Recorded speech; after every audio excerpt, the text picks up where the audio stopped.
Pension का वार्षिक सत्यापन चेहरे से अर्थात वेबकैम से किस तरह से किया जा सकता है, इसके अलावा पेंशन का ये वार्षिक सत्यापन आपको कब करना चाहिए और ये वार्षिक सत्यापन करने के बाद आपको क्या करना होता है, चलिए आज के वीडियो में इसके बारे में बात करते हैं। जब आप पेंशन का वार्षिक सत्यापन करते हैं तो सबसे पहले वहां पर बायोमेट्रिक का ऑप्शन आता है। जब आप 5 से 7 बार बायोमेट्रिक लगाते हैं और वहां पर पेंशनर का बायोमेट्रिक नहीं आता है अर्थात बायोमेट्रिक गलत आता है तो आपके सामने ओटीपी का ऑप्शन आ जाता है।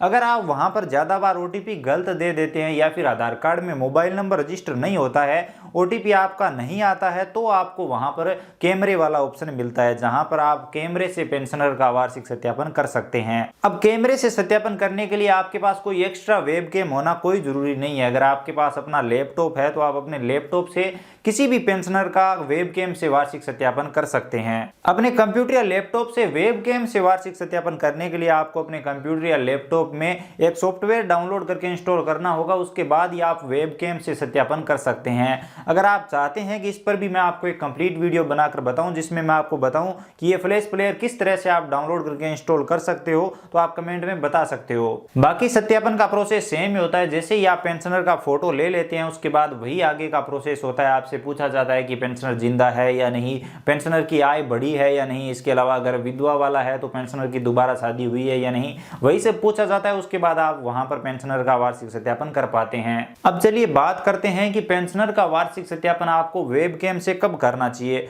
अगर आपने पेंशनर का बायोमेट्रिक बहुत ज्यादा बार लगाया है, पेंशनर का बायोमेट्रिक नहीं आ रहा है, इसी के साथ पेंशनर के आधार कार्ड में मोबाइल नंबर रजिस्टर नहीं है और आपके पास कोई दूसरा ऑप्शन नहीं है, तभी आपको यह वार्षिक सत्यापन करना चाहिए। क्योंकि अगर आप पेंशनर का वार्षिक सत्यापन वेबकैम से करते हो तो वो सत्यापन कंप्लीट नहीं माना जाता है।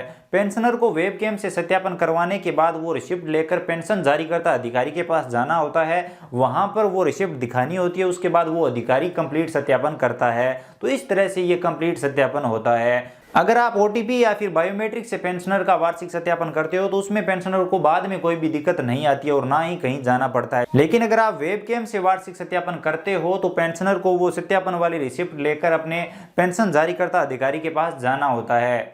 तो अगर आपने वेबकैम से पेंशनर का वार्षिक सत्यापन किया है या फिर आपने वेबकैम से पेंशन का वार्षिक सत्यापन करवाया है तो आपको आपके ग्राम विकास अधिकारी के पास जाना चाहिए, उनसे पूछना चाहिए कि आपको कहां पर जाना है। अगर वो आपका काम कर देते हैं तब तो आपको कहीं जाने की जरूरत नहीं होती, नहीं तो आपको पंचायत समिति जाना होगा पेंशन सत्यापन की वो रिसिप्ट लेकर। लेकिन अगर आप शहरी क्षेत्र से हो तो आप उपखंड अधिकारी के पास जा सकते हो। तो दोस्तों मैंने आपको बता दिया है कि पेंशनर का वार्षिक सत्यापन वेबकैम से आपको कब करना चाहिए, कैसे किया जाता है और ये सत्यापन करने के बाद का क्या प्रोसेस होता है। इसी के साथ बहुत सारे मित्र धारकों को पेंशन का वार्षिक सत्यापन करते टाइम बायोमेट्रिक डिवाइस से संबंधित दिक्कत आ रही है।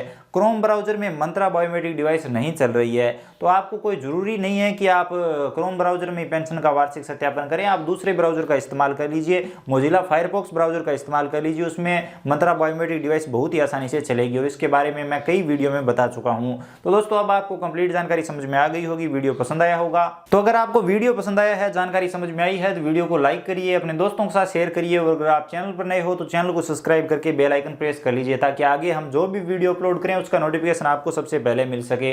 इसी के साथ अगर आपके मन में कोई भी सवाल या सुझाव है या फिर पेंशन से संबंधित कोई भी कंफ्यूजन है तो आप कमेंट में बता सकते हैं।